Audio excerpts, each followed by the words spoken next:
Nouveau leadership, nouvel élan à la mission des Nations Unies pour la stabilité de la RDC. Bintou Keïta s'engage pour une MONUSCO efficace, réactive et proactive pour neutraliser les groupes armés en RDC selon la résolution 2556 du Conseil de sécurité. Face à la presse ce mercredi, la nouvelle chef de la MONUSCO a insisté qu'il faut maintenir la pression militaire sur les groupes armés et s'attaquer aux causes profondes des conflits.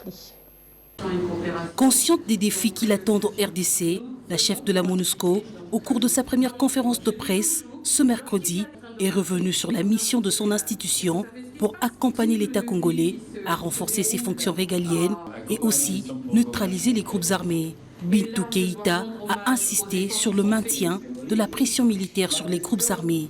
Elle a par la même occasion annoncé l'arrivée prochaine des forces de réaction rapide en appui à la brigade d'intervention. Dans le contexte du mandat du Conseil de sécurité qui nous est donné, de neutraliser les forces et donc d'aller après les groupes armés, et donc la FIB est équipée pour faire ce travail.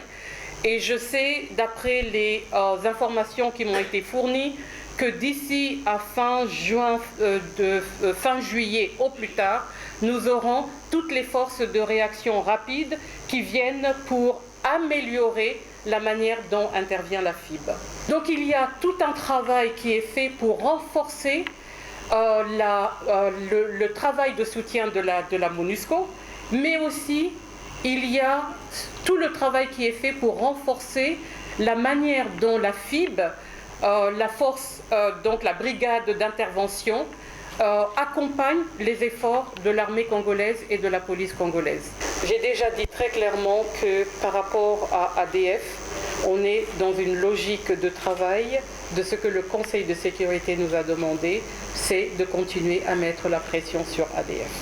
Face à la presse, elle s'est également engagée pour une MONUSCO efficace, réactive et proactive. Je veux vous assurer de mon engagement total pour une MONUSCO aussi efficace, réactive et proactive que possible, au plus près des populations qui continuent de souffrir de la violence armée. Que je vais travailler pour un Congo stable, pacifique et prospère.